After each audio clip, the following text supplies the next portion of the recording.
Il y a quelques années, je me souviens, j'étais en train de conduire et je vois quelqu'un qui trace et qui me double par la gauche. Et là, d'un coup, à l'intérieur de moi, j'ai eu une sensation étrange. C'est une envie de rattraper ce gars, de le doubler et de lui montrer que j'allais plus vite que lui. Donc, je tape le pied à l'accélérateur, je m'envoie comme un chauffard sur la route, j'arrive à son niveau, je le rattrape, je vois qu'il freine un petit peu. Moi, je continue en me disant, ouais, je l'ai doublé. Et là, flashé. En gros, ça m'a coûté 90 € de laisser un excès d'ego me pousser à faire quelque chose de stupide. Et ça m'est pas arrivé qu'une fois.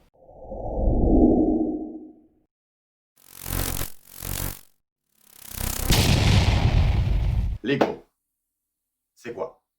L'ego, ça désigne le moi intérieur. Ça vient du latin je suis. Donc, on en revient vraiment à cette idée de ma personne, qui je suis. On trouve ce mot, par exemple, dans égoïste, centré sur moi-même. D'ailleurs, on fera une vidéo sur l'égoïsme. Mais là, on n'en est pas sur ce sujet. On va parler de l'ego. L'ego, c'est cette force à l'intérieur de toi qui va te pousser à agir de certaines manières et de certaines façons. Alors que si tu y réfléchis, en te posant sur chaque situation, il y a souvent des moments où tu n'agirais pas comme ça. Cette partie te pousse souvent à poser des actions pour te prouver quelque chose. Elle n'a pas conscience de sa propre valeur et cherche constamment à la prouver.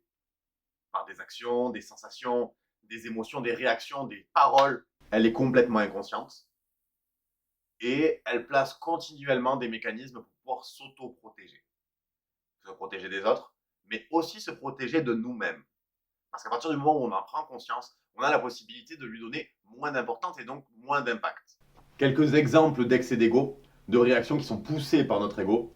On a par exemple la comparaison avec les autres, aller critiquer, les jugements, la dévalorisation, la manipulation, le fait de rabaisser quelqu'un ou de peut-être mentir pour se donner plus de valeur, la non-considération d'autrui. Et même la honte vient de l'ego. C'est ton ego qui te dit non, dis pas ça, ça craint, tu te dévalorises. Non. En réalité, tu ne te dévalorises pas en disant quelque chose dont tu as honte. Tu mets juste ta valeur là où elle est réellement, à tes yeux. Question à se poser. Est-ce qu'elle est mauvaise et est-ce qu'on doit la supprimer? Non. Ça reste quand même un carburant très puissant qui nous pousse à avancer et avec lequel il faut apprendre à composer. Par exemple, dans le sport, lorsque tu as envie d'abandonner, ton ego te dit non, tu ne vas pas abandonner. Non, tu es plus fort que ça.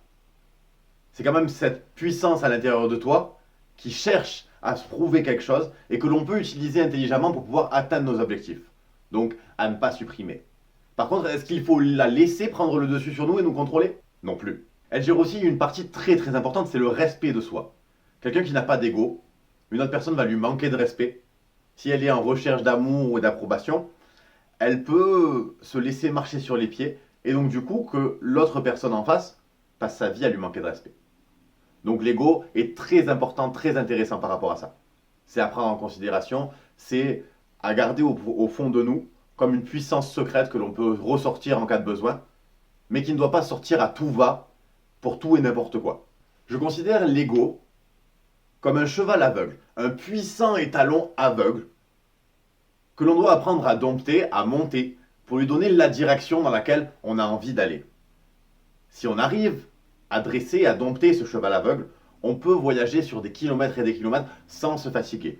Parce qu'on profite de sa puissance et on lui donne notre vision, notre clairvoyance pour pouvoir que ensemble, lui et nous, on arrive à avancer dans la direction souhaitée pour lui le valoriser et nous atteindre nos objectifs. Pour pouvoir faire ça, il y a quand même un énorme travail d'introspection personnelle à faire qui va nous permettre de pouvoir déjà détecter les excès d'ego. Donc ce que j'appelle les réactions égotiques. Ces réactions-là, à partir du moment où on arrive à prendre du recul dessus, on peut aussi les anticiper. Mais dans un premier temps, on va déjà juste prendre en considération toutes les fois où on a des réactions égotiques. On ne peut pas supprimer tout de suite les réactions qu'on a appris à avoir et que l'on a l'habitude d'avoir. Par contre, on peut les repérer, les souligner et se dire la prochaine fois que ça arrive, j'agirai différemment. Rien que déjà, dans un premier temps, quand tu as une réaction égotique, pose-toi, tu te dis, ok, ma réaction était une réaction excessive, égotique. Qu'est-ce que j'aurais pu faire à la place? Et tu imagines ce que tu aurais pu faire à la place. Du coup, tu fais vivre à ton cerveau une première fois ce que tu aurais pu faire. Et donc, naturellement, à force de répéter ce genre d'action, tu vas pouvoir créer de nouvelles habitudes ou alors déjà créer un embranchement dans ton cerveau qui va te permettre de pouvoir, à chaque fois que tu es face à une situation similaire, de pouvoir choisir. Je vais dans l'ego ou je vais dans quelque chose d'un peu plus intelligent pour moi et de plus constructif pour ma vie, pour mes objectifs. Autre chose, booster notre valeur personnelle, booster la perception que l'on a. Parce que notre ego, si on ne lui montre pas qu'il a toutes les raisons de se sentir valorisé, il va aller chercher cette valeur. Il va aller chercher cette approbation, il va chercher à se montrer supérieur aux autres. Et c'est comme ça qu'on écrase, c'est comme ça qu'on critique, c'est comme ça qu'on dévalorise les gens. Et donc du coup, c'est comme ça qu'on passe pour un gros con aussi au passage. Et ben, le problème, c'est que l'ego, à partir du moment où il va avoir des excès et des excès, les gens autour ne vont pas nous aimer, donc il va toujours chercher encore plus à avoir cette valeur. Alors que si on arrive à le mettre de côté, à prendre du recul par rapport à tout ça et avoir des réactions qui sont plus sociales, plus intelligentes, plus réfléchies et plus altruistes, bienveillantes, on se retrouve du coup à avoir des gens qui nous apprécient plus. Et donc notre ego est comblé, flatté. Et après, en arrivant à prendre du recul sur chaque situation, si on réfléchit avant d'agir, on peut se poser la question, si j'agis comme ça, est-ce que ça m'est bénéfique ou est-ce que ça m'est négatif? L'intérêt n'est pas de jamais utiliser son ego, ses réactions égotiques. Si quelqu'un vient me marcher sur les pieds, je vais pas me dire « Oh, je vais le laisser faire parce que sinon il va pas m'aimer ». Non, si quelqu'un me marche sur les pieds, je lui dis « Oh, tu dégages parce que tu es en train de me faire mal ». Ou « Non, tu me respectes parce qu'il y a personne qui me manque de respect ».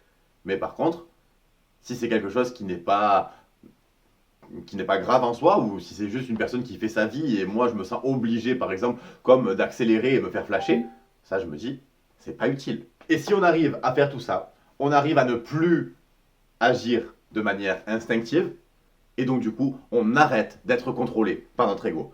C'est un pas supplémentaire vers la liberté. Voilà, encore une fois, bon, si la vidéo t'a plu, tu lâches un énorme cœur. Partage, abonne-toi, lâche un commentaire.